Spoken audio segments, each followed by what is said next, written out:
संत रामपाल जी महाराज किस प्रकार से संघर्ष किया। गुरु जी सत्संग कर रहे हैं, बाहर बैठे शरारती तत्व ऊपर से पत्थर फेंकते। शुरुआती दौर कैसा था। जहाँ भैंस बांधते हैं ना वो जगह देते, करना हो तो यहाँ कीजिए पाठ अपना। गुरुदेव जी खुद सेवा करते थे, पाइप लगे, पाइप ले पीछे पीछे तो पाइप ले, हम आगे झाड़ू लगाता हूँ। तो जो आपने बताया ये बात बहुत ही अद्भुत है। एक जरूरी बात और बताना चाहते हैं आपको। अमर ग्रंथ साहिब को गुरु जी गले में लटका लेते थे। आपके पिताजी थे संत रामपाल जी महाराज। पिताजियों ने घर आना जाना बंद कर दिया। उसके बाद गुरुजियों ने लगभग घर त्याग दिया।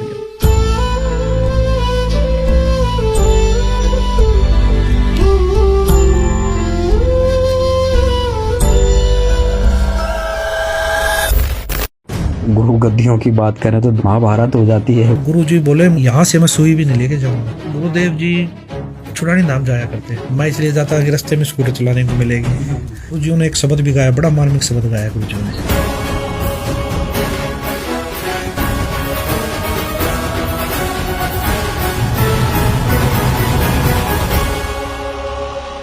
नमस्कार दर्शकों, हमारे पॉडकास्ट में आपका बहुत बहुत स्वागत है। दर्शकों, हमारा आज का विषय है संत रामपाल जी महाराज का जो ज्ञान है, संत रामपाल जी महाराज की जो ख्याति है, संत रामपाल जी महाराज की जो प्रसिद्धि है वो आज विश्व भर में पहुंच चुकी है। संत रामपाल जी महाराज को करोड़ों चाहने वाले हो चुके हैं। तो आज हम सभी के लिए एक ऐसा मुद्दा लेकर आए हैं कि किस प्रकार संत रामपाल जी महाराज ने इस विश्व कल्याण मिशन को सफल बनाया। संत रामपाल जी महाराज का मिशन लगभग 30 वर्षों से चल रहा है। तो किस प्रकार से इस मिशन की शुरुआत हुई, शुरुआती दौर कैसा था, क्या संघर्ष करने पड़े, किन परिस्थितियों से गुजरना पड़ा, उन सभी बातों को आज हम आपको बताएंगे। इन सभी बातों को बताने के लिए हमारे साथ खास मेहमान जुड़े हुए हैं जिन्होंने संत रामपाल जी महाराज के संघर्ष को, शुरुआती दौर को बहुत ही करीबी से देखा हुआ है। तो आइए शुरू करते हैं। हमारे साथ जुड़े हुए हैं संत रामपाल जी महाराज के छोटे पुत्र मनोज दास जी। नमस्कार मनोज जी। अभिषेक जी नमस्कार। सत साहिब जी सच। अभिषेक जी, आपके चैनल पर जितने भी आपके दर्शक हैं सभी को मेरी तरफ से नमस्कार, सत साहिब जी। सर, संत रामपाल जी महाराज के जितने भी करोड़ों चाहने वाले हैं, करोड़ों फॉलोवर्स हैं, उनके सभी के मन में एक उत्कंठा होती है कि उनके गुरुजी ने किस प्रकार से संघर्ष किया, शुरुआती दौर कैसा था। आप संत रामपाल जी के छोटे बेटे हैं, तो आपने किस प्रकार से उन शुरुआती दौरों को देखा है, क्या महसूस किया है, क्या यादें आपके पास आज हैं जो आज हमारे दर्शकों को बता सकते हैं। अभिषेक जी, सबसे पहले मैं आपके चैनल के माध्यम से बताना चाहूँगा कि यह हमारा सबसे बड़ा सौभाग्य है।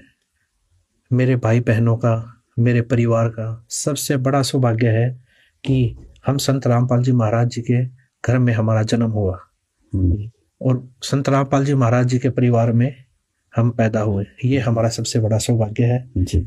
हमारे परिवार में दादाजी श्री नंदलाल जी, दादी जी श्रीमती इंद्रो देवी जी, और गुरुदेव जी 2 भाई और 4 बहनें, यानी कि मेरी 4 बुआ और मेरे चाचा जी और गुरुदेव जी हुए।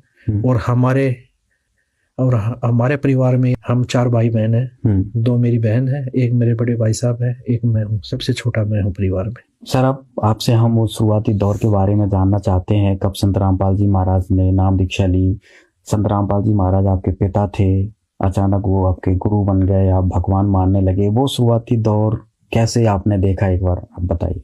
अभिषेक जी, मैं बताना चाहूँगा, जब मैं छोटा था तब से देखता था। मेरी उम्र लगभग 5-6 साल की थे।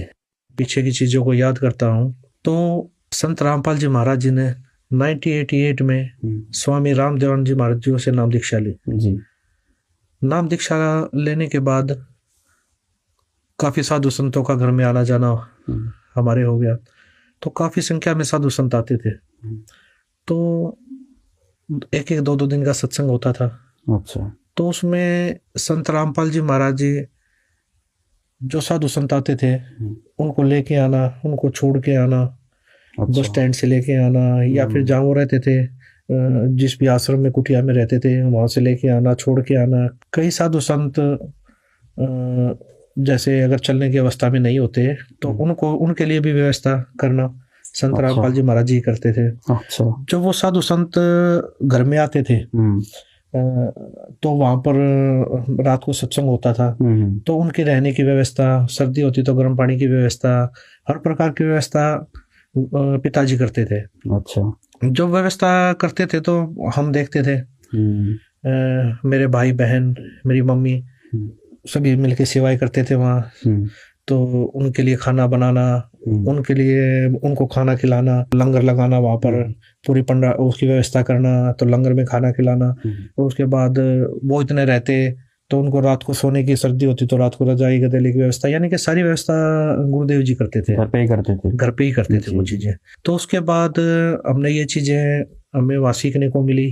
ये प्रेरणा हमें गुरुदेव जी से ही मिली कि भाई कोई भी साधु संत आए, कोई भगत आए तो उसको किस प्रकार उनके साथ व्यवहार करना चाहिए, उनकी कैसे सेवा करनी चाहिए। ये चीजें हमें बचपन से ही मिली हैं सीखने को और देखने को। जी सर, उस समय आपका बचपना था, तो उम्र के साथ बढ़ते बढ़ते आपने किस प्रकार से और संत रामपाल जी महाराज का जो मिशन चला, आगे बढ़ा, किस प्रकार से और देखा, कुछ यादें हो वो बताइए सर दर्शकों को। सन 1988 में संत रामपाल जी महाराज जी ने नाम दीक्षा ली। उसके बाद गुरुदेव जी, उनके साथ में जो अधिकारी थे, संत रामपाल जी महाराज जेई की पोस्ट पे नौकरी करते थे, तो उनके साथ जो अधिकारी थे उनको भी समझाते, और उनके साथ और भी जो कर्मचारी होते उनको भी समझाते, परमात्मा का तत्व ज्ञान समझाते, और स्वामी राम देवानंद जी महाराज जी के पास जाकर उनको नाम दीक्षा दिलाते। अच्छा। मैंने ये चीजें काफी देखी है कि गुरुदेव जी, संत रामपाल जी जैसे घर से चलते, कई बार मुझे भी उनके साथ जाने का सौभाग्य प्राप्त होता, क्योंकि मैं बच्चा था, छोटा था। तो कई बार छुट्टी होती मेरी, तो मैं जिद कर लेता है इस चीज की, मैं पापा साथ चलूंगा। मैं तो पिताजी साथ लेके जाते। अच्छा। उस समय हम जैसे रोहतक रहते थे, हम रोहतक रहने लगे थे, तो वहां पर मकान है अपना, तो वहां पर मैं जिद कर लेता। तो वहीं ड्यूटी थी गुरु जी की, 20-30-40 किलोमीटर दूर ड्यूटी होती, तो गुरु जी अपनी बाइक पे बैठा के आगे मुझे साथ लेके जाते जी। तो मैं देखता था गुरुदेव जी वहां तक भी अपनी भक्ति करते जाते थे। हाँ, मैंने देखा कि गुरु जी बैठे हैं, तो मैं जैसे बोलता चलता, तो गुरुदेव जी मुझे भी बोलते, मंत्र कर। अच्छा। मैं बाइक पे बैठा, प्रथम मंत्र मिला हुआ था। आपको कब नाम दीक्षा प्राप्त हुई? मुझे 1989 में नाम दीक्षा प्राप्त हुई। उस समय मैंने स्वामी रामदेव जी महाराज जी से नाम दीक्षा ली। अच्छा। गुरु जियों ने पूरे परिवार को, दादा गुरुदेव जी है स्वामी रामदेव जी महाराज, उनसे नाम दीक्षा दिलाई। अच्छा, पहले संत रामपाल जी खुद नाम दीक्षा लेके आए, फिर आपके पूरे परिवार को नाम दीक्षा दिलाई? हाँ, पूरे परिवार को दादा गुरुदेव जी से नाम दीक्षा दिलाई। अच्छा अच्छा। पिताजी बोलते मंत्र करो, मंत्र करते हुए चलो वहां तक। अच्छा। मैं तेज बोलने लग जाता मंत्र। अच्छा। और पिताजी भी साथ में, बोला ऐसे बोलो, पिताजी भी साथ में करते, मैं बोलने लग जाता। कई बार भाई बच्चा था, अटक जाता भाई भक्ति करते करते, पिताजी वहीं से फिर रिपीट करवाते, नहीं ऐसे नहीं, ऐसे करो, गुरुदेव जी ने ऐसे बताया, ऐसे करो। मैं देखता था सुमन करते रहते थे। मैंने कहा अपनी भक्ति जहाँ से स्टार्ट हुई वहां से चलते, और अपने जहाँ पर ड्यूटी थी वहां तक पहुंच गए। जैसे गुरु जी की नहर महकमे में ड्यूटी थी, तो वहां गए, तो वहां जाने के बाद भी देखते थे गुरु जी, जैसे देखते, सारा वर्क देखते, काम देखते, वहाँ क्या चल रहा है, कैसे क्या, सारी चीजें देखकर फिर गुरु जी क्या करते हैं, जो वहां पर बेलदार होते, जो वहां पर कर्मचारी काम कर रहे होते, जो लेबर काम कर रही होती वहाँ, उनको भी ज्ञान समझाते बैठा के। अच्छा। उनका लंच टाइम हुआ, वैसे हुआ, उनको पास बैठाते और उनको परमात्मा का ज्ञान समझाते। तो मतलब गुरुदेव जी मैंने जहाँ भी देखा वहाँ कोशिश करते हैं कि ज्यादा से ज्यादा ये तत्व ज्ञान, ये परमात्मा का ज्ञान समझाएं। अब हमें ज्ञान हुआ इसका कि भक्ति कौन सी करनी चाहिए, तो अब पता लगा हमें वो तत्व ज्ञान। लेकिन उस समय बचपना था, उस समय तो यह लगता था चलो गुरुजी बोल रहे हैं, गुरुजी कुछ बता रहे हैं, तो पहले यही लगता था कि भक्ति के बारे में बता रहे हैं, कुछ कभी परमात्मा के बारे में बता रहे हैं, तो ये लगता था उसमें। लेकिन अब आज पता लगा कि वो गुरुदेव जी तत्व ज्ञान समझा रहे थे उनको। तो गुरुदेव जी क्या करते थे, उनको अपने साथ दादा गुरु जी के पास लेके जाते थे। अपने खर्चे पे, अपने किराए पर। हम्म कोई गाड़ी बुक कर ली, हम्म अपनी बाइक पे बैठा के, हैं, तो ऐसे गुरुजी अपने खर्चे से लेके जाते थे और नाम दीक्षा दिलाते थे। रामदेवानंद जी महाराज जी से नाम दीक्षा दिलाते थे। तो नाम दीक्षा दिलाने के लिए जैसे गुरुदेव जी स्वामी रामदेवानंद जी महाराज जी तो छुड़ानी धाम आते हैं। तो वहाँ उनका आश्रम था। हाँ, छुड़ानी धाम एक गरीबदास जी संत हुए हैं, तो उनको कबीर परमात्मा जी मिले थे जी। और कबीर परमात्मा जब मिले तो गरीबदास जी को सतलोक दिखा के लाए, वो सचखंड, वो सचखंड दिखा के लाए। तो वो दिखाने के बाद जो जो चीजें उन्होंने देखी वो सारी अपने ग्रंथ साहिब में लिखी, जिसकी वाणी 3 दिन चलती है। तो वो अमर ग्रंथ साहिब गरीबदास जी ने वो लिखवाया। तो वो 3 दिन का पाठ चलता है वहां पर। तो वहां पर एक ये लगा लीजिए एक आश्रम टाइप बना हुआ है, 3 दिन का वहां पाठ चलता है। तो वहां पर स्वामी रामदेवानंद जी महाराज जी आते थे। स्वामी रामदेव जी महाराज वहीं आते थे, तो उनके पास लेके जाते, उनको नाम दीक्षा दिलाते। जितने भी श्रद्धालु थे, जितने भी ज्ञान समझ चुके थे, तो उनको लेके जाते। तो ये मैंने काफी बार देखा है कि काफी संख्या में, हजारों की संख्या में नाम दीक्षा दिलाई संत रामपाल जी महाराज ने दादा गुरुजियों से। सर, जब वो दौर चल रहा था, संत रामपाल जी ने नाम दीक्षा ले ली, फिर दूसरों को ज्ञान समझा के नाम दीक्षा स्वामी जी से दिलाते थे, तो उस समय की कोई घटना क्रम आपको याद हो तो बताइए हमारे दर्शकों को। मैं आपको बताना चाहूँगा, जब मैं छोटा था तो मुझे स्कूटर चलाने का बड़ा शौक था। अच्छा अच्छा। गुरुजियों के पास स्कूटर थी, चेतक स्कूटर, पिताजी के पास। तो जैसे पिताजी आते तो माते साथ स्कूटर पे बैठ जाता। अच्छा। तो बड़ा शौक था मुझे।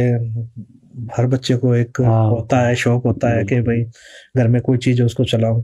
तो मुझे भी बड़ा शौक था। तो गुरुदेव जी छुड़ानी धाम जाया करते, तो मैं भी साथ जाता।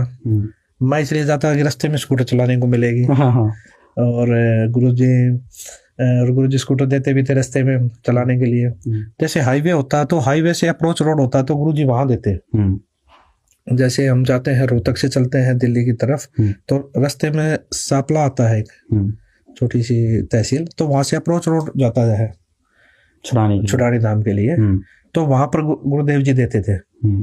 तो गुरुदेव जी देते थे, स्कूटर दे देते, गुरुदेव जी पीछे बैठ जाते और गुरुदेव जी पीछे बैठते पकड़ लेते थे, साथ में पकड़ लेते। तो मैं चलाता, तेज करता, कोई मंदा करता। मुझे शौक था, मैं चलो छुड़ानी धाम जा रहे हैं और स्कूटर चलाने को मिलेगी। तो वहां जाते थे तो वहां ये था, मेला लगता था, खिलौने मिलेंगे खेलने के लिए, खिलौने खरीदूंगा, फिर खेलूंगा। और तो ये एक कुछ भी लगा लीजिए इस चीज को, ये एक बड़ा ही वो बच्चों को होता है, उत्सुकता होती है। तो मैं इस प्रकार जाता था। तो गुरुजी साथ जाते, तो गुरुजी जैसे स्कूटर चलाने को देते तो वहां पर खिलौने दिलाते। अच्छा। खिलौने दिला के मैं वहां खेलता। खेलने के बाद गुरुदेव जी मेरे को बोलते, बहुत खेल लिया ना। हाँ पापा, बहुत खेलता, बचपना था, बोला चल अब मेरे साथ। तो गुरुदेव जी मुझे लेके जाते अंदर भंडारे में। अच्छा। हाँ, वहां पर 3 दिन का पाठ चलता। तो मैं हजारों की संख्या में श्रद्धालु आते हैं वहाँ, साधु संत आते हैं, श्रद्धालु आते हैं। तो वहां पर भंडारे में सेवा करवाते मेरे से। अच्छा। हाँ, मेरे को बोलते प्लेट उठाओ, जितने प्लेट रखो, यहाँ जितने भी साधु संत आए हुए श्रद्धालु आते हैं तो सेवा करते। कोले, कटोरे, गिलास हैं, ये रखो सारे। जितने भी साधु संत बैठते हैं उनके आगे प्लेटें रखते हैं, भाई जैसे मेहमान आते हैं इस प्रकार वहाँ सारी सेवा करते हैं। ये चीजें काफी सेवा करने को मिली वहाँ। गुरुदेव जी बताते हैं अब ये सेवा, गुरुदेव जी खुद सेवा करते थे। अच्छा। वहाँ साधु संतों के सामने प्लेटें रखना, कटोरे रखना, उनको सब्जी डालना और भंडारे में फुलके राम बनवाना, यानी कि रोटियां बनवाना। उसके बाद उनको भाई रोटी, भाई वहां से सेवा पूरी होने के बाद फिर भंडारघर में चले जाते गुरुदेव जी। फिर वहां पर सेवा करते हैं, बाल्टी लेकर सभी को सब्जी डालना, उसके बाद फुलके वितरित करना, उसके बाद पानी देना, जो भी होता मैंने देखा वहां पर। और तो और उसके बाद जब सारे साधु संत खा के चले जाते खाना, तो वहां पर पोछा लगाना। ये चीज मैंने आंखों से देखी है। गुरुदेव जी बाल्टी लाते और वो अपना पोछा होता है जो लगाते हैं घरों में, वो वाला गुरुजी लेके आते कपड़ा। उसके बाद पूरे जितना बड़ा पंडाल होता है सारे पे पोछा लगाते। अच्छा। और उसके बाद धुलते। उसके बाद पूरे उसकी जितना जहाँ भंडारा करते हैं उसकी सफाई करते। अच्छा। हाँ, उसकी सफाई करते झाड़ू के साथ। साथ में मेरे को लगाते। अच्छा। हाँ ये ले, जैसे पानी था पाइप, हाँ। पाइप लगे ले, पाइप ले पीछे पीछे, तो पाइप ले मैं आगे झाड़ू लगाता हूँ। अच्छा। ये चीजें मैंने देखी है गुरुजी। संत रामपाल जी वहाँ खुद सफाई करते थे? खुद सफाई करते थे, खुद ये चीजें करते थे। और सफाई करते थे किस, ये लगा लीजिए जेई की पोस्ट पे होते हुए, एक अधिकारी के पोस्ट पे होते हुए मैंने ये चीजें देखी है कि गुरुदेव जी खुद अपने हाथों से सारी चीजें करते थे। बहुत बड़ी बात है। और एक बात और बताना चाहूंगा अभिषेक जी, एक बार हम चुरानी धाम में गए हुए थे, तो 3 दिन का समागम था, मध्य वाला दिन था। तो सवेरे 5-6 बजे की बातें हैं, हजारों की संख्या में साधु संत आए हुए, श्रद्धालु आए हुए। तो वहां पर सीवर चौक हो गया सारा। अच्छा। लैट्रिन बाथरूमों का सारा सीवर चौक हो गया, जाम हो गया, पानी भर गया। तो पानी भर गया तो सारा अफरा तफरी मच गई वहाँ। भाई वही लैट्रिन बाथरूम थे जितने थे, और 100-150 लैट्रिन बाथरूम थे, सारे जाम, ब्लॉक। बल्कि जो तो गुरुजी ने देखा ये क्या हो गया। तो गुरुजी, मैं वहां खड़ा देख रहा है, गुरुजी वहां पर डंडा पड़े थे, डंडा लेके आए, फट्टी लेके आए और सीवरों की सफाई करने लगे। ढक्कन उठाया, सीवरों की सफाई वहां पर कर। एक जेई अधिकारी होते हुए उनको देखकर कि जेई साहब लगे हुए हैं, गुरुजों को काफी संख्या में जानते भी थे वहां, तो उनको देखकर, गुरुजों को देखकर और भी आए, और भी श्रद्धालु जो आए हुए थे उनको देखकर, देखो जेई साहब भी लगे हुए हैं। अच्छा। है मतलब सफाई में लगे, वो भी शिविरों की सफाई में, उनको देखकर वो भी साथ लगे। फिर तो उन्होंने मिलकर सारी सफाई करवाई। सफाई होने के बाद लैट्रिन बाथरूम सारे, ये नहीं वो रुकी, मतलब उसके बाद लैट्रिन बाथरूम साफ करना, सारी चीजें गुरुजी करते थे सारे। जैसे 9-10 बजे तक नहा के सारे साथ हम चले जाते, फिर भीड़ कम हो जाती है, उसके बाद बाल्टी लेके पूरे लैट्रिन बाथरूमों की सफाई करना। ये चीजें मैंने खुद अपनी आंखों से देखी है। ये चीजें सेवा भाव भी हमें देखनी है, के भी प्रेरणा स्रोत संत रामपाल जी महाराज जी हैं। एक बात और बताना चाहता हूँ, एक बार हम चुरानी धाम गए हुए थे, तो जैसे आश्रम में जाते हैं, मंदिर में जाते हैं अंदर, तो उससे पहले कच्चा था। इधर वो लगी हुई थी, नल लगे हुए थे, टूटियां लगी हुई थी पानी की, पैर हाथ धो के अंदर जाते थे। तो वहां पर कच्चा था, तो क्या था वहां पर बहुत ज्यादा कीचड़ हो गया, पैरों पे मिट्टी लग के आई, पैर धोए, उसके बाद फिर चले, तो वहां बहुत ज्यादा जैसे दलदल टाइप हो गया। तो वही पैर लेके अंदर जा रहे, तो गुरुजी ने देखा ये तो भाई गंदगी जा रही है आश्रम में। तो गुरुजी ने क्या करा, एक डंडी लेके आए, उसका वाइपर बना, उसके आगे बोरी लगाई और वहां से सफाई करने लगे। पूरी उसके वाइपर के साथ पूरी सफाई की वहां पर। हाँ, वो जैसे था तो वहां पर पूरी सफाई की, तो पूरी सफाई करते रहे। मैं भी देख रहा, मैं भी तो गुरुजी ने बुलाया मेरे को, इधर सफाई कर, वाइपर लगाया। हाँ, जब तक जितने श्रद्धालु जा रहे हैं ये गंदगी नहीं रहनी चाहिए, सफाई करो इसकी, बेटा सेवा करो यहाँ पर। तो उसके बाद मैं भी लग गया सेवा करने। तो मैं बच्चा था, बचपना में भाग भाग के कर रहा, वाइपर लेके इधर से उधर भाग रहा, वो लगे फिर उधर एक बच्चा खेल की तरह। लेकिन मुझे क्या पता था गुरुदेव जी हमारे कर्म बना रहे हैं, मेरे कर्म बना रहे हैं, मुझे सेवा सिखा रहे हैं, सेवा भाव दे रहे हैं या सेवा दे रहे हैं मेरे को। संत रामपाल जी महाराज पिताजी ने हमें बचपन से ही सेवा भाव सिखाया है। जब हम देखते थे तो घर पे भी सत्संग होते थे, वहां पर सेवा करते थे। उसके बाद छुड़ानी धाम जाते थे हम, तो वहां पर भी पूरा परिवार सेवा करता था। भंडारे में सेवा करना, पंडाल में सेवा करना, तो हर जगह पूरा परिवार सेवा करता था वहां। तो यही सेवा भाव पूरे परिवार को संत रामपाल जी महाराज जी ने हमें सिखाया है। आज भी हमारा पूरा परिवार सेवा करता है। मेरी माता जी भंडार घर में फुल्का बनवाना हो,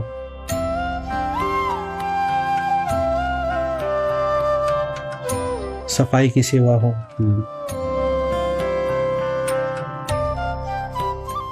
या फिर खाना फुल्के बनवाने की सेवा हो,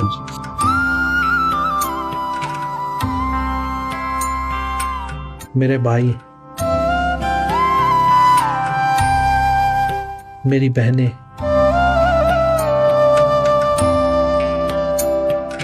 हम आज अपना बहुत बड़ा सौभाग्य मानते हैं। आज भी हम संगत में सेवा करते हैं।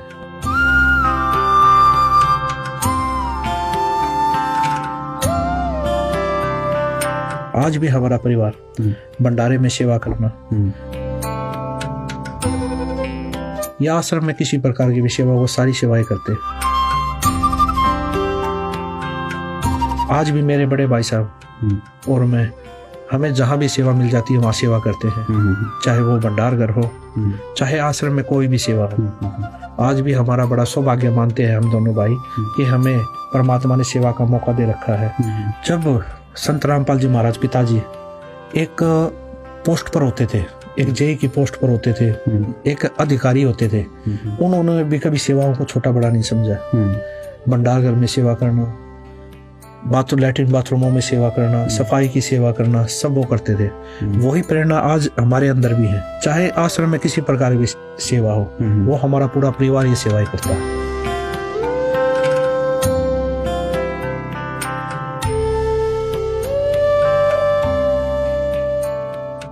और हम अपने आप को ये भी नहीं मानते कि हम संत रामपाल जी महाराज जी के परिवार से हैं, तो हम ये सेवाएं नहीं करेंगे।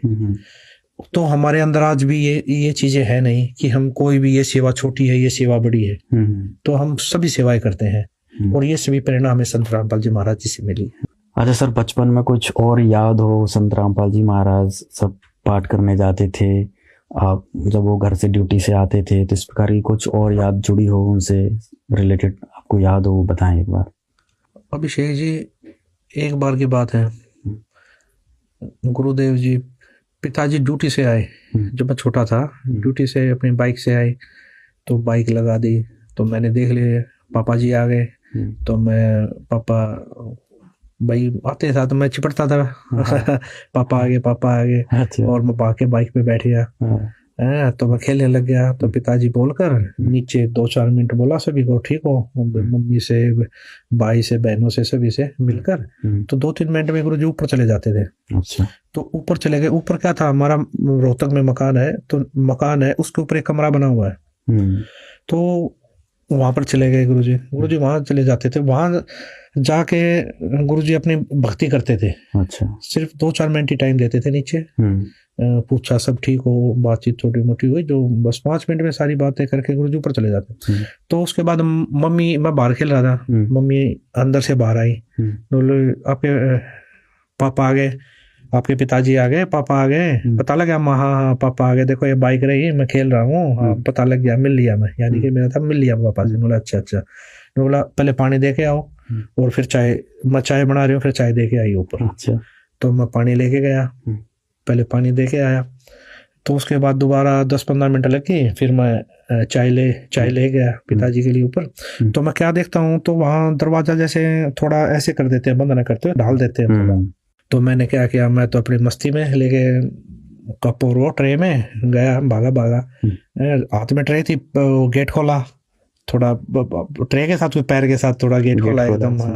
तो मैं क्या देख रहा हूँ, गुरुदेव जी बैठे हुए हैं, एक रूम था ना, नीचे बैठे हैं और रिकॉर्ड कर रहे हैं, कैसेट रिकॉर्ड कर रहे हैं। तो कैसेट जैसे अपने आप ही रिकॉर्डिंग पे लगा रखा, अपने आप ही बोल रहे हैं, शब्द बोल रहे हैं, अपने आप ही जैसे सत्संग कर रहे थे। तो मैंने दरवाजा खटखट किया, तो गुरुजन ने देखा भाई चाय आ गई, गुरुजन ने बंद कर दिया बोलते बोलते। तो ये चीजें मैं कई बार देखता था। हाँ, तो एक बार देखा जैसे गुरुदेव जी रिकॉर्डिंग कर रहे हैं, तो उसके बाद एक रिकॉर्डर था, टेप रिकॉर्ड टाइप, वो रिकॉर्ड, तो एक और रखा, उसमें से फिर उसमें रिकॉर्ड करे कैसेटों में। अच्छा। तो ये चीजें मैं देखता था, तो गुरुजी रिकॉर्डिंग करके फिर वो कैसेट फ्री में देते थे, कैसेट बना के फिर फ्री में देते। हाँ, गुरुजी बनाते थे वहाँ कैसेट लाला के रिकॉर्ड। पहले तो सत्संग करते, उसके बाद जैसे शब्द गाते, सत्संग रिकॉर्ड करते, फिर कैसेट बनाते, फिर मैंने देखा फ्री में देते थे गुरुजी। फिर मैंने देखा वहां पर, मैं एक बार जैसे मार्केट में गया था, मैं गुरुजी के साथ मार्केट रोहतक शहर में जाता, तो वहां पर फ्री में कैसेट देते थे गुरुजी, किसी के पास बैठ के समझा के बोला। उसके बाद वो क्यों, वो टाइम आदमी है, दुकानदार है, कम दे पाता। अच्छा। मैंने खुद देखा है। तो एक बनिया थे, हम गए वहां, तो गुरुजी बैठ गए उनके पास जाकर। तो गुरुजी क्यों, बनिया के पास तो वैसे टाइम नहीं, दुकानदार के पास तो कभी कोई ग्राहक आ रहा है, कभी कोई 10 मिनट समझाया, फिर उठ के सामान देने चला गया। तो गुरुजी क्या करते हैं, ये कैसेट है, ये आप सुन लीजिए। अच्छा, मतलब दिन भर ड्यूटी करते, शाम को आकर कैसेट रिकॉर्ड करते, उसके बाद फिर प्रचार के लिए कैसेट देते। 5-10 मिनट के बाद फिर वो चला जाता, यानी वो चीजें नहीं हो पाती, वो समझ नहीं पाता है, कैसे समझ पाता 5-10 मिनट में परमात्मा का तत्व। तो वो कैसेट देते, गुरुजी फ्री में बांटते थे। और एक बार गुरुजी ने क्या बुक बनवा के लाए गुरुदेव जी। ये छोटे जैसे छोटी बुक होती है, हाँ। मंत्र कार्ड वगैरह, उसके बाद संध्या आरती रामायण ये सत्संग सारी चीजें, तो वो भी गुरुजी अपने ही पैसों से बनवा के लाते, और जो नए श्रद्धालु थे उनको फ्री में देते गुरुजी, उनको फ्री में देते बिल्कुल।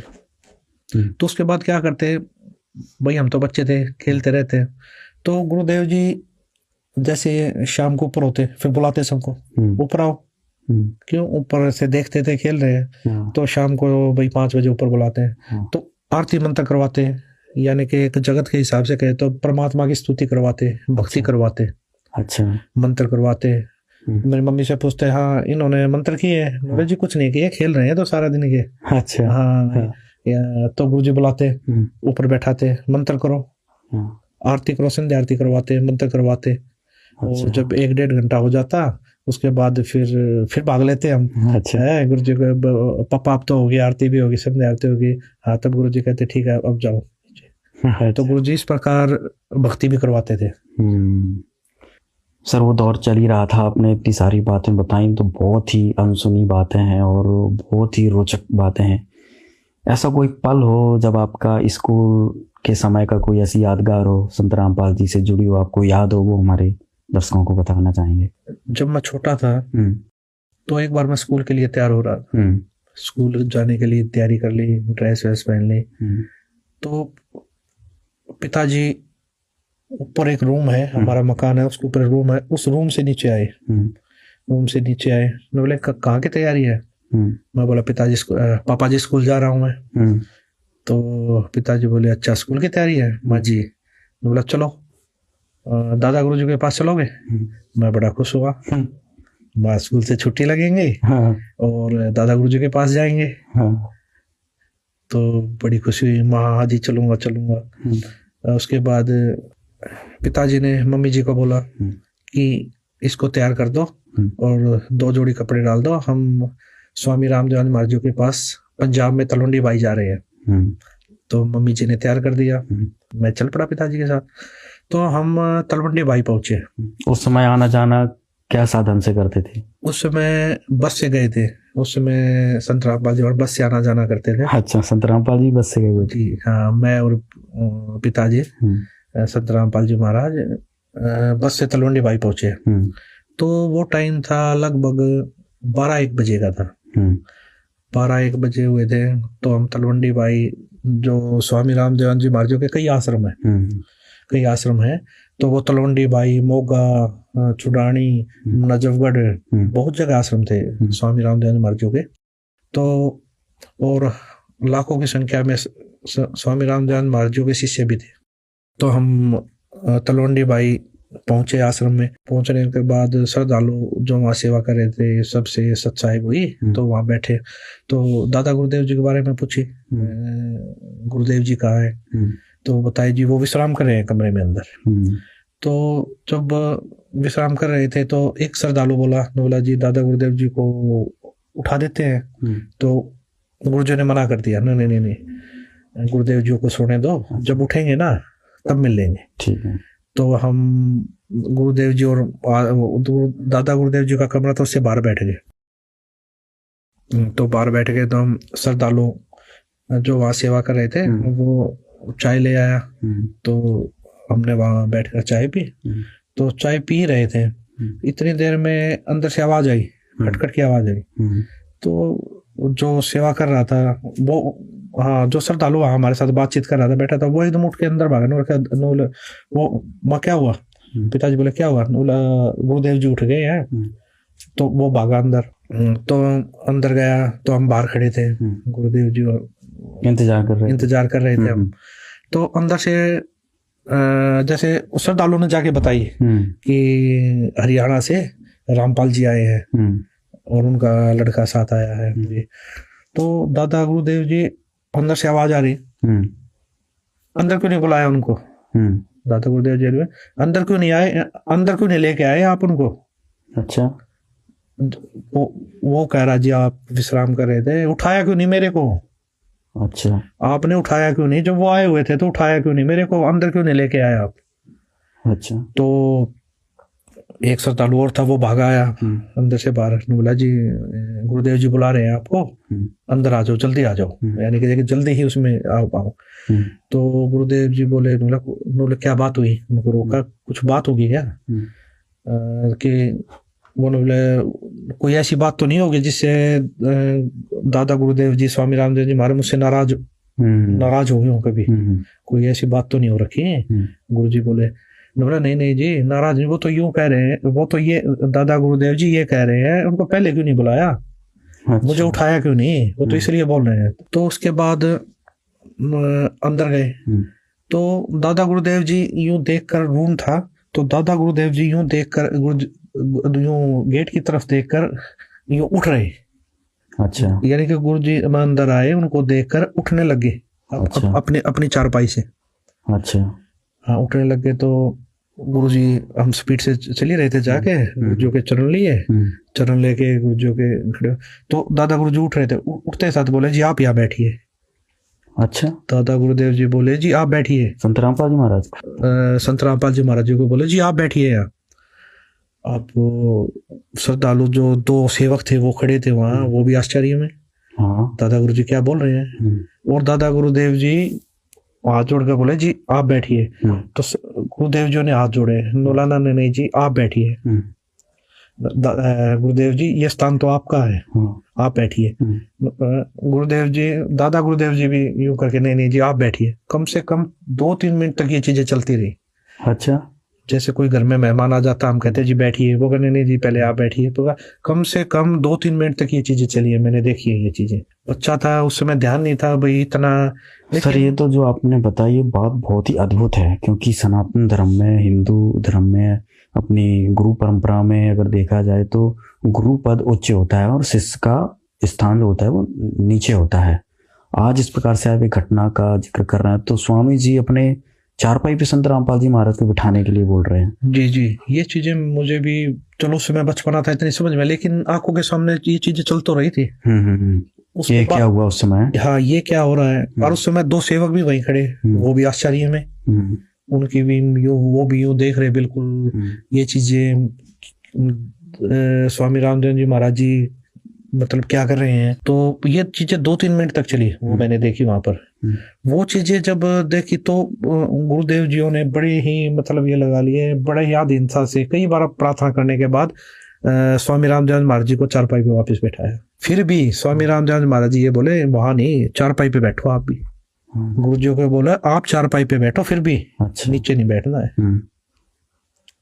गुरुदेव जी ने चरण पकड़े और गुरु जी के चरण लिए, चरण लेके गुरुदेव जी नीचे बैठ गए, चरण दबाने लगे।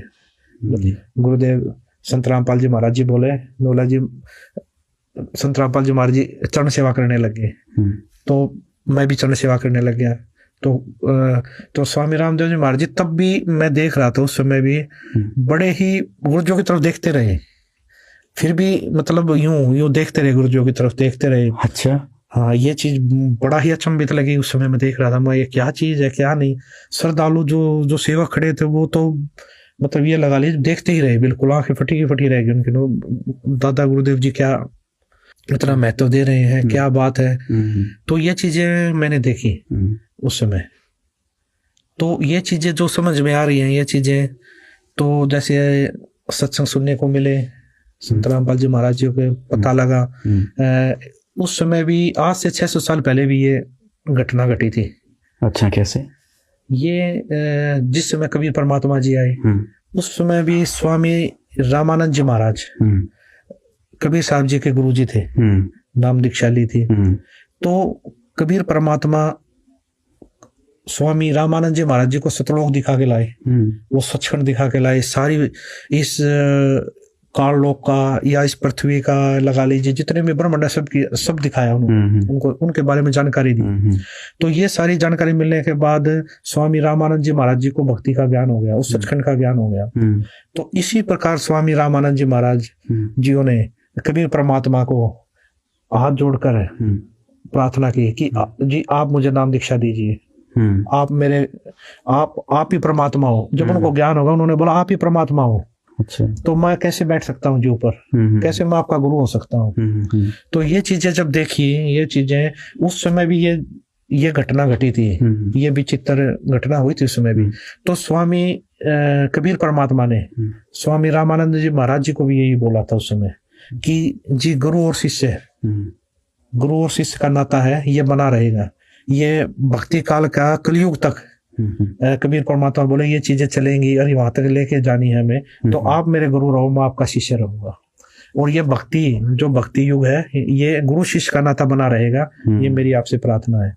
तो ये चीजें अब जो देखने को मिल रही है, ये चीजें कुछ मुझे तो लगा वही बिल्कुल, ये तो वही घटनाक्रम जो अभी आपने 600 वर्ष पहले कबीर जी का बताया, वही घटनाक्रम इस समय आपने जो देखा, ये तो बहुत ही अद्भुत बात है। जो हमारे दर्शक हैं वो इस घटना को देखकर समझ सकते हैं कि ये तो बिल्कुल प्रत्यक्ष दृष्टा थे मनोज जी वहाँ पर। और जो ये घटनाक्रम हुआ, इससे संत रामपाल जी महाराज के जो भक्त हैं वो समझ सकते हैं कि संत रामपाल जी महाराज कौन है। ये तो सर बहुत ही अद्भुत आपने घटना बताई है।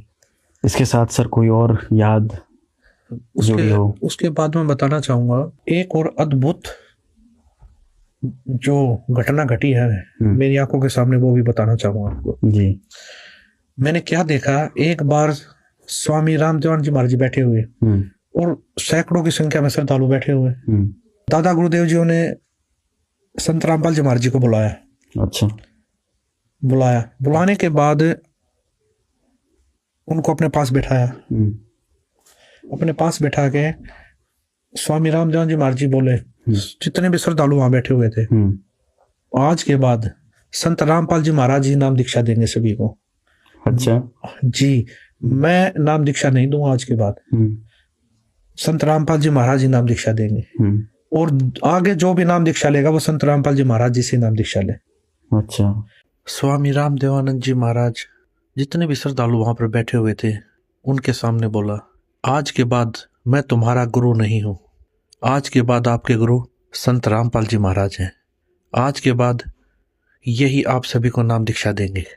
और तो और सबसे विचित्र बात, जिन्होंने मेरे से भी नाम दीक्षा ले रखी है, वो दोबारा संत रामपाल जी महाराज जी से नाम दीक्षा ले। अच्छा। ये चीज मैंने अपनी आंखों से देखी, कानों से सुनी। अच्छा। और वहां पर सैकड़ों की संख्या में भगत बैठे थे, उन्होंने भी सुनी। इतना कहकर स्वामी रामदेवानंद जी महाराज जी ने संत रामपाल जी महाराज जी की तरफ देखा और बोले, संत रामपाल जी, आप जी के बराबर इस पृथ्वी पर कोई संत नहीं होगा। और ये चीज एक बार नहीं कही स्वामी रामदेवानंद जी, दादा गुरुदेव जी ने, ये कम से कम सैकड़ों बार बोला है। अच्छा। ये चीजें जहां भी जैसे छुडानी धाम में भी बोला। हाँ। छुडानी धाम में तो क्या था, नाम दीक्षा लेने के लिए आए श्रद्धालु, दादा गुरुदेव जी बैठे हुए थे। तो गुरुदेव जी बैठे थे, तो गुरुदेव जी ने बोला, जो सेवक थे, संत रामपाल जी को बुला के लाओ। तो गुरुदेव जी साइड वाले रूम में थे उस समय, श्रद्धालुओं को समझा रहे थे, जो नए भगत थे उनको तत्व ज्ञान बता रहे थे। तो दादा गुरुदेव जी ने बुलाया संत रामपाल जी, और बुला लिया था कि सेवक गए, वो बोले जी दादा गुरुदेव जी बुला रहे हैं, गुरुदेव जी बुला रहे हैं। जब गुरु जी आए तो स्वामी जी ने हाथ जोड़ के बोला, आप इनको नाम दीक्षा दीजिए। अच्छा जी, आप इनको नाम उपदेश दीजिए। तो ये चीज मैंने अपनी आंखों से देखी है। एक बार नहीं, सैकड़ों बार ये दादा गुरुदेव जी ने बोला है। ये बातें लगभग 1994 की है अभिषेक जी। उस समय स्वामी रामदेवानंद जी महाराज जी ने संत रामपाल जी महाराज जी को नाम दीक्षा देने का अधिकार दे दिया। ये सर वो समय आपने कैसे महसूस किया? फिर आपके पिताजी थे संत रामपाल जी महाराज, फिर गुरु पद मिल गया उनको, गुरु बन गए। आज तो खैर जगत गुरु हैं, वो सारी दुनिया के गुरु बन चुके हैं। तो वो पीरियड आपने कैसा फील किया कि आपके पिताजी गुरु बन चुके हैं? और फिर वो बात भी बताई कि आपने तो स्वामी जी से नाम दीक्षा ले ली थी, संत रामपाल जी से फिर क्या आपने नाम दीक्षा ली? जब नाम दीक्षा देने का अधिकार संत रामपाल जी महाराज जी को मिल गया, पहले तो गुरु जी ने स्वामी रामदेवानंद जी महाराज जी से नाम दीक्षा दिलाई थी हमें, पूरे परिवार को ही दिलाई थी। संत रामपाल जी महाराज जी ने हमने नाम दीक्षा ली। उसके बाद गुरुदेव जी ने, जब दादा गुरुदेव जी स्वामी रामदेव जी महाराज जी ने नाम दीक्षा देने का अधिकार दे दिया था गुरु जी को। तो फिर हमने दोबारा संत रामपाल जी महाराज जी से नाम दीक्षा ली। गुरुदेव जी घर घर जाकर सत्संग करते थे, उनको समझाते, नाम दीक्षा देते। और सत्संग जब सत्संग करते थे, शुरुआती दौर था सत्संग करते थे, एक घर में चले गए, वहां पर सत्संग करते। और गुरुदेव जी संत गरीबदास जी महाराज जी द्वारा लिखित अमर ग्रंथ साहिब, उसका 3 दिन का पाठ भी करते थे।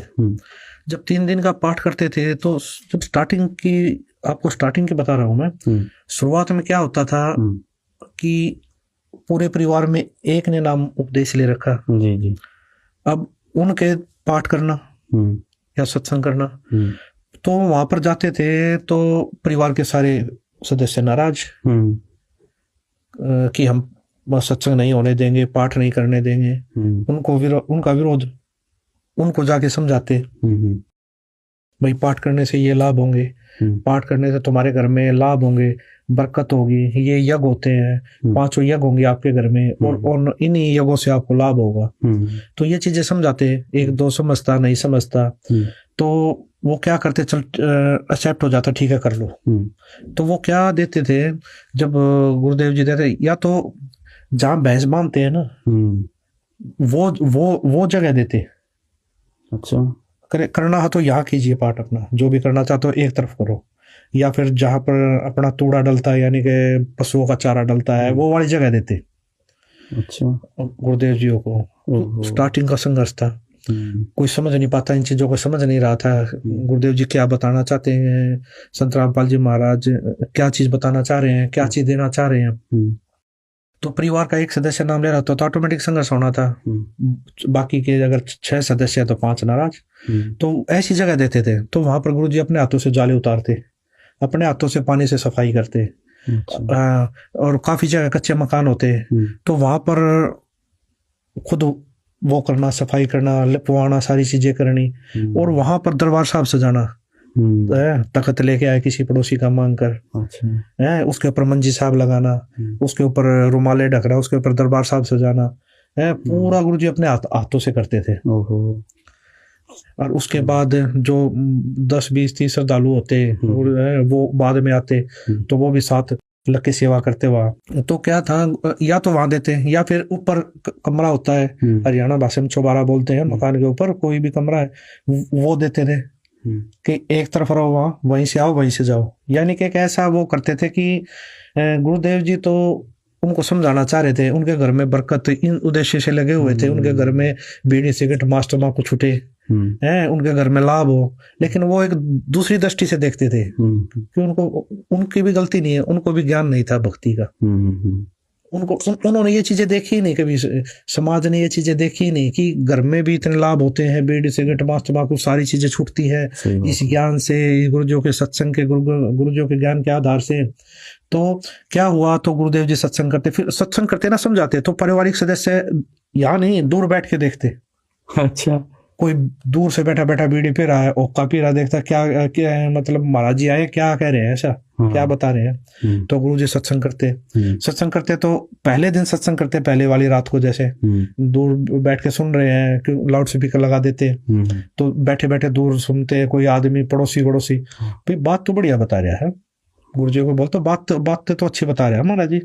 तो अगला दिन क्या करते, अगला दिन सत्संग होता ना, 10-20 आदमी जुड़ते, वहां के बैठ जाते सत्संग में। अच्छा, तो वो सुनते, उनमें से फिर 2-3 नाम भी ले लेते, उनको समझ में आ जाता। तो इसी प्रकार संख्या थोड़ी बढ़ती, क्यों, फिर उस घर में लाभ देखते, फिर उनके घर की बरकत देखते भी, बीड़ी सिगरेट छोड़ दिया सभी बच्चों ने, दारू पीनी छोड़ दी परिवार के सदस्यों ने।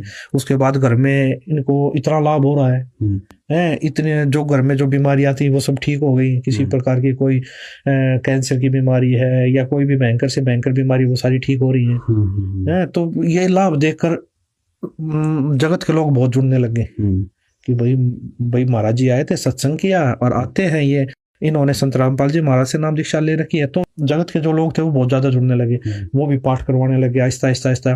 तो ये चीजें काफी मतलब ये चीजें चली स्टार्टिंग में। तो ये चीजें चलने के बाद गुरुजियों के फिर हजारों में संख्या हुई, भक्तों के नाम दीक्षा लगे, फिर लाखों में संख्या हुई, आज करोड़ों में संख्या है गुरुजियों की। बिल्कुल। इसके बीच में एक बात और बताना चाहूंगा, जब गुरुजी शुरू में स्टार्टिंग का संघर्ष करते थे उस समय पे हमने देखा है तो गुरुजी सत्संग कर रहे हैं, गाँव में शरारती तत्व होते हैं, वो क्या करते हैं, गुरुजी सत्संग कर रहे हैं, बाहर बैठे भाई आंगन में बाहर, तो क्या करते हैं, शरारती तत्व ऊपर से पत्थर फेंकते। अच्छा। शरारती तत्व पत्थर फेंकते, वो डिस्टर्ब करते हैं ज्यादा से ज्यादा। तो वो बताते हैं जो श्रद्धालु बैठे जी ऐसे ऐसे, तो गुरुजी तब भी यही बोलते थे, बोले बेटा पहले तुम भी ऐसे थे। जो श्रद्धालु बैठे थे बोला तुम भी ऐसे ही थे पहले, जब तक तुमको ज्ञान समझ में नहीं आया है तो तुम भी यही सोचते थे हमारे बारे में, यही चीजें करते थे। और जब वो समझ जाएंगे, वो भी तुम्हारे भाई है, अगर वो भी उनको भी जब ये ज्ञान समझ में आ जाएगा वो भी तुम्हारी तरह बैठेंगे यहाँ के। अच्छा, मतलब किसी प्रकार से विरोध नहीं करते थे? विरोध नहीं करते थे गुरुदेव जी, बिल्कुल ये नहीं कहते थे भाई उनको कहो जाके बोलो या ना, गुरुजी मना कर देते, नहीं उनको अपना काम करने दो, मैं अपना काम कर रहा हूँ।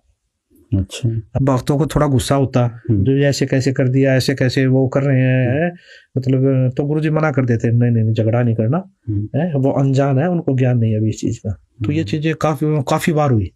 और ये एक चीज और देखने को मिली, ये एक जगह नहीं कई जगह हो जाती थी। तो उसके बाद वही जो पत्थर फेंकते थे, पता नहीं होता पत्थर फेंक के भागे, वो आके बताते थे जब उनको समझ में आती थी, फिर वो सत्संग पता लग गया उनको, सत्संग कहीं सुना, तब आके मैंने खुद देखा है गुरुजियों के आगे हाथ जोड़ते हुए, बोला जी हमें माफ कर दो। गुरुजी बोले क्या हो गया भाई?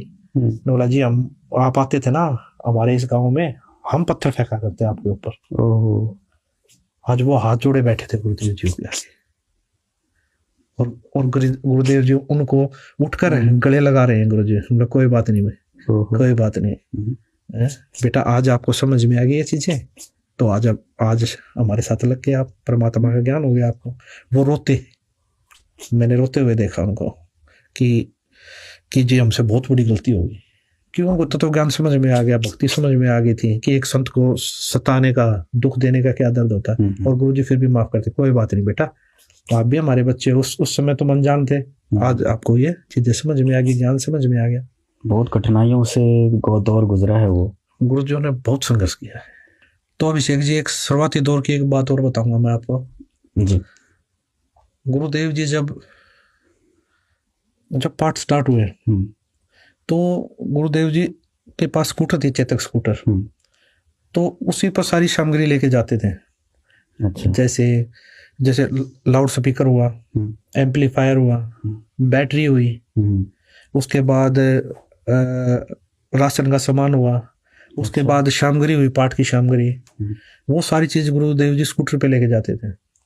तो सारा सामान खरीद कर अमर ग्रंथ साहिब को गुरुजी गले में लटका लेते थे, गले में ऐसे डाल के ऐसे लटका लेते, क्यों अनादर ना हो। अच्छा। कहीं इधर रखें, पीछे रखें ना, सारा सामान स्कूटर पे एडजस्ट कर लेते थे, स्कूटर पे ही रखकर, और फिर स्कूटर लेके जाते थे गुरुदेव जी, फिर अगले घर में पहुंचते थे। और तो ये बातें मैं शुरुआती दौर की बता रहा हूँ, जब शुरुआत गुरुदेव ने कम से कम काफी सालों तक ऐसे संघर्ष किया। तो ये चीजें क्या थी उस समय जब गुरुदेव जी लेके जाते थे, स्कूटर लेके पहुंच गए भाई, तो एक नया भगत जहाँ पाठ होता हुआ आता, तो वहाँ गुरुदेव जी उसके ऊपर ज्यादा खर्च नहीं होने देते थे। एक नया भगत, गरीब भगत होते, उनका सिर्फ 500-700 हज़ार तक ही खर्चा नहीं देते थे, बाकी जो एक्स्ट्रा खर्चा हो कम से कम 3-4-5 हज़ार का खर्चा आ जाता था। तो वो गुरुदेव जी अपनी तरफ से करते थे, यानी कि अपनी सैलरी से करते थे गुरुदेव जी। अच्छा। गुरुदेव जी 70 से 75% अपनी सैलरी से दान करते थे गुरुदेव जी। ओहो, अच्छा। 70-75% दान करते थे गुरुदेव जी अपनी सैलरी से। वो कैसे? इस प्रकार सारा खर्चा गुरु जी करते थे, उनका सिर्फ 500-700 हज़ार, वो किस लिए कि एक बार जुड़ जाएंगे, एक बार इनके घर में लाभ होने लग जाए। परमात्मा का भी विधान है कि कुछ करोगे तभी पाओगे, तो एक बार शुरुआत गुरुदेव जी करवाना चाहते थे इस चीज से। मतलब धार्मिक क्रियाओं को करने के लिए, धर्म बढ़ाने के लिए -0 से शुरू किया हुआ, -0 से। तो उनके घर में बरकत होती है, यानी कि लाभ चालू हो जाते हैं।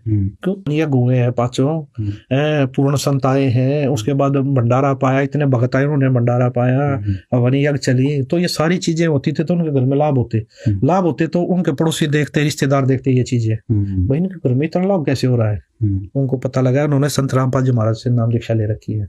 तो वो भी उत्सुक होते, तो वो भी पाठ करवाते, तो वो भी सत्संग करवाते, पहले सत्संगों में जाते। फिर इस प्रकार गुरुदेव जी का मार्ग बढ़ा, -0 से बढ़ा है गुरुदेव जी ने ये मार्ग। सत्संग पाठ ज्यादा होने लगे, उसके बाद गुरुजियों ने लगभग घर त्याग दिया। गुरुजियों ने, पिताजियों ने घर आना जाना बंद कर दिया। अच्छा। आजीविका साधन सैलरी थी, तो वो अब बंद हो गई थी। तो मम्मी को बड़ी चिंता हुई इस चीज के लिए कि अब कैसे खर्चा चलेगा। जी बिल्कुल। और कैसे परवरिश होगी बच्चों की। तो मम्मी जी ने क्या किया, मेरे मामा जी को बुलाया। अच्छा। मेरे मामा जी आए, मेरे मामा जी को बताया मम्मी जी ने कि ऐसे ऐसे बच्चों के पिताजियों ने तो आना बंद कर दिया, और कैसे चलेगा, खर्चा कैसे चलेगा, इनकी परवरिश कैसे होगी। तो मामा जी ने सुनी ये सारी बातें। तो मामा जी, गुरु जी सत्संग कर रहे थे एक जगह, तो वहां पर गए मामा जी गए, तो मामा जी जाके राम राम की, राम राम जी। तो गुरु जी को, क्यों जय की पोस्ट पे थे ना, तो वो उसी भाव से बोलते, साहब बोलते थे, जय साहब नमस्कार। अच्छा। तो वो बोले जय साहब राम राम। तो गुरु जी बोले, पिताजी बोले राम राम भाई, राम राम, आ जाओ बैठो। तो बैठे हैं मामा जी, तो चाय पानी ली मामा जी ने। तो उसके बाद मामा जी बोला जी कैसे चलेगा घर का खर्चा, आप तो घर आते ही नहीं, तो ऐसे कैसे गुजारा होगा। तो गुरुजियों ने उनकी तरफ देखा।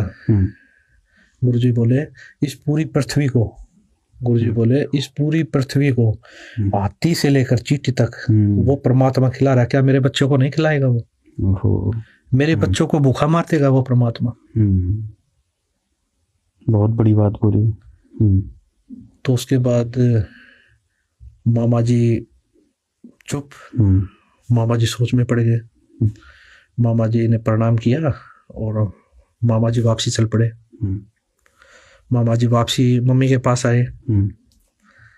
तो मम्मी के पास आए तो मम्मी जी को बताया, बोला क्या क्या बात हुई। तो मामा जी ने सारी बातें बताई, ये बात हुई। तो मम्मी जी बोली कैसे होगा।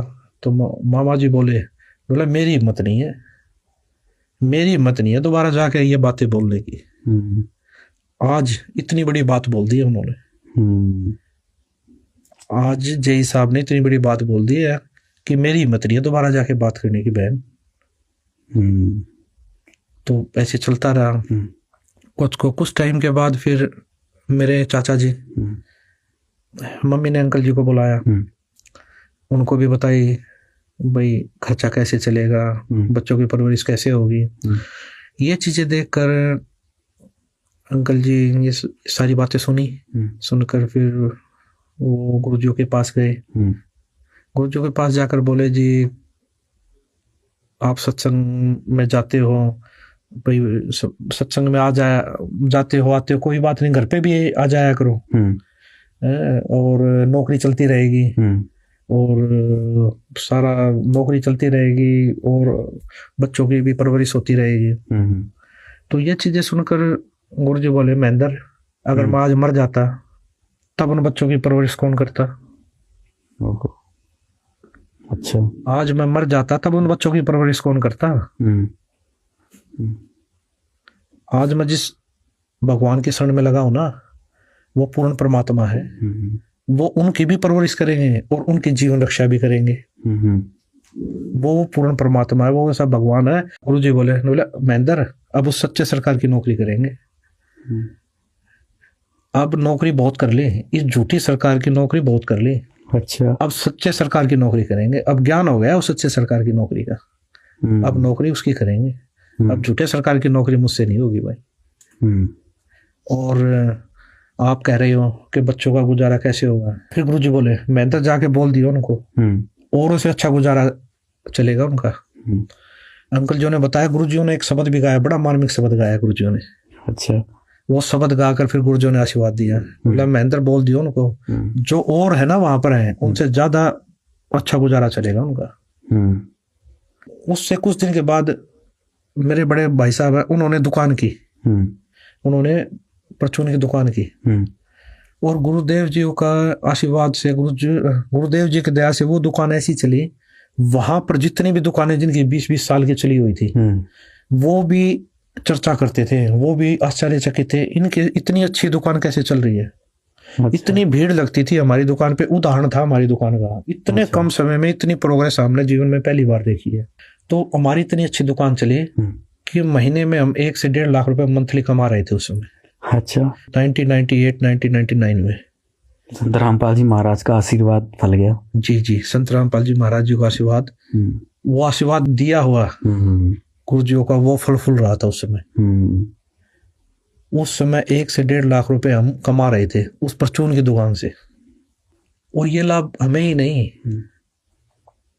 जिसने भी संत रामपाल जी महाराज से नाम दीक्षा ली, उन सभी को इसी प्रकार के लाभ हो रहे थे। किसी भी प्रकार की घर में बीमारी है, वो सब ठीक हो रही है। इसी प्रकार का किसी को भी, हम तो भगवान उसी को मानते हैं। आज ये लोग भगवान परमात्मा उसी को मानता जो सुख दे। वो सारा सुख संत रामपाल जी महाराज से नाम दीक्षा लेने के बाद मिल रहा था, हमें नहीं। आज करोड़ों की संख्या में, लाखों की संख्या में जो भगत जुड़े हुए हैं, आज उनसे आप पूछ लीजिए, वो बताते नहीं थकते, सुनने वाला थक जाता। उनके घर में इतने लाभ मिलते हैं, इतने लाभ मिले हैं गुरु जी की दया से। आप किसी भी संगत के किसी भी भगत से पूछ लीजिए, उनको आज घर में सैकड़ों लाभ मिले हैं। सर, और कुछ ऐसी बात हो संत रामपाल जी महाराज से जुड़ी उस समय, क्योंकि घर त्याग दिया उन्होंने, नौकरी छोड़ दी और सत्संगों में बिजी हो गए, फिर और आगे फिर कैसे मिशन तेजी से आगे बढ़ा? अभिषेक जी, एक समय की बात बताता हूँ आपको। दादा गुरुदेव जी शरीर त्याग गए थे, यानी कि संत भाषा में बोले तो सतलोक चले गए थे, अपने परम धाम चले गए थे। तो उनको तो वहां से मैसेज आया तलवंडी भाई से, पंजाब से, गुरुजियों के पास, कि दादा गुरुदेव जी शरीर त्याग गए हैं। तो उनको समाधि देने की तैयारी कर रहे थे। तो मैसेज आया, शरीर त्याग गए, आप आइए। संत रामपाल जी महाराज कुछ श्रद्धालुओं को लेकर हरियाणा से गाड़ियों में बैठकर तलवंडी भाई पंजाब पहुंचे। जब वो वहां पर पहुंचे तो वहां पर तैयारी कर रहे थे दादा गुरुदेव जी को समाधि देने की। तो गुरु जी गए, वहां पर काफी मेहनत आए हुए थे और हजारों की संख्या में वहां पर श्रद्धालु आए हुए थे। फिर दादा गुरुदेव जी तो शरीर त्याग गए, तो उनको समाधि देने के लिए। तो वहां पर जब समाधि देने की तैयारी थी करी गई, समाधि दे दी गई। फिर समाधि देने के बाद वहां पर चर्चा, आपस में चर्चा कर रहे सारे जो बैठे, वो चर्चा हो रही। चर्चा ये हो रही, बातचीत चल रही है। बातचीत ये चल रही थी कि अब तो जितने भी आश्रम हैं, जितने भी शिष्य हैं, और जितनी भी वो व्यवस्थाएं हैं, या कोई सामान है, या कोई भी चीज वहां पर, गाड़ी है या जो भी व्यवस्था, वो तो अब संत रामपाल जी महाराज जी के पास होंगे। क्यों? गुरु पद संत रामपाल जी महाराज जी को मिल चुका था, और नाम दीक्षा देने का अधिकार संत रामपाल जी महाराज जी को था। दादा गुरु जी ने और किसी को भी नाम दीक्षा देने का अधिकार नहीं दिया जी। तो ऑटोमेटिक जो पुराने, जो वहां के भगत थे, महंत थे, उनमें चर्चा हो गई कि अब तो सारा सिस्टम संत रामपाल जी महाराज जी लेके जाएंगे। तो गुरुजियों की जो बातचीत चल रही तो गुरुजियों को ये बातें सुनाई दी कि बताई भक्तों ने आकर, जो गए जी ऐसे ऐसे चर्चा चल रही है। तो गुरु जी वहां पर खड़े हुए, गुरु जी खड़े होकर बोले कि मुझे कुछ नहीं चाहिए। अच्छा। गुरु जी बोले, मुझे ना ही आश्रम चाहिए, ना ही मुझे ये नाम दीक्षा वाले जो श्रद्धालु थे वहां पर वो चाहिए, ना ही मुझे तो आपका ये जो भी है आश्रम में जो भी सामान है या गाड़ियां है, जो भी, मुझे कुछ नहीं चाहिए। गुरु जी खड़े होकर, मुझे यहाँ कुछ नहीं चाहिए आपका। सर, ये तो बड़ी अद्भुत बात है, क्योंकि अगर अपन हिंदू परंपरा में देखें या गुरु गद्दी की बात करें तो जिसको गुरु गद्दी मिलती है तो सारी धन संपत्ति है या आश्रम है सब कुछ उसको ही मिलता है। जी जी जी बिल्कुल। लेकिन संत रामपाल जी ने सब कुछ लेने से मना कर दिया। बिल्कुल, गुरु जी ने सब त्याग दिया वहाँ। बोला मुझे कुछ नहीं चाहिए, सब आप रखिए।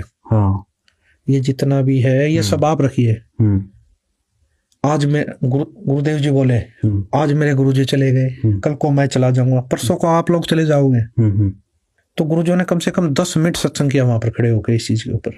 अच्छा। और गुरुजी बोले मुझे यहाँ से मैं सुई भी नहीं लेके जाऊंगा। अगर किसी को सच्चा नाम चाहिए, सच्ची भक्ति चाहिए और जिसको सतलोक जाना है तो मैं हरियाणा में मिलूंगा। हरियाणा में आना और अपना कल्याण करवाना। तो ये सारी चीजें उसी टाइम गुरुजी सब चीज छोड़कर वापसी, जो भगत उस समय साथ गए थे उनके साथ बैठकर वापसी हरियाणा वापस आ गए। ये तो बहुत बड़ी बात है सर। संत रामपाल जी ने एक चीज भी नहीं ली वहां से, इतना बड़ा गुरु पद मिलने के बाद भी, सब कुछ बाहर मिलने के बाद भी। अभिषेक जी, सीखने के लिए तो हमें त्याग की भावना भी संत रामपाल जी महाराज से सीखने से मिलती है। बिल्कुल बिल्कुल। अगर हम थोड़ा सा जोर दें अपने दिमाग पर, थोड़ा सा सोचें तो इतना बड़ा त्याग करना ये भी हमें संत रामपाल जी महाराज से सीखने को मिलता है। जी। आज तक तो गुरु गद्दियों की बात करें तो दूसरे जो संगठन है या दूसरे जो पंथ हैं उन पे तो महाभारत हो जाती है गुरु गद्दी को लेके, लेकिन संत रामपाल जी महाराज ने तो हाथ तक भी नहीं लगाया इन चीजों। अभिषेक जी, एक बात और बताना चाहूंगा मैं जी। पाठ और सत्संग इतने बढ़ गए थे, गुरुदेव जी इतने व्यस्त हो गए थे। पिताजी, मेरी शादी थी। अच्छा। मेरी शादी थी घर में। और संत रामपाल जी महाराज मेरे पिताजी पूना में सत्संग कर रहे थे। अच्छा, उस दिन पुणे में थे? पुणे में थे और पुणे में सत्संग कर रहे थे वो। मतलब अभी शादी में भी नहीं आए वो? जी। वो जन कल्याण के लिए, विश्व कल्याण के लिए इतने समर्पित हो चुके थे कि उनको ये भी ध्यान नहीं था कि आज मेरे लड़के की शादी है।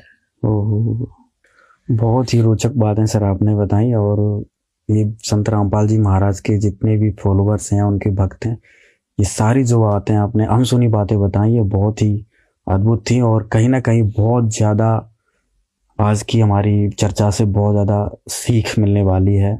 अभिषेक जी, एक जरूरी बात और बताना चाहते हैं आपको। क्या है ये विशेष बात? आइए देखेंगे अगले एपिसोड में। तब तक के लिए दीजिए हमें इजाज़त। धन्यवाद।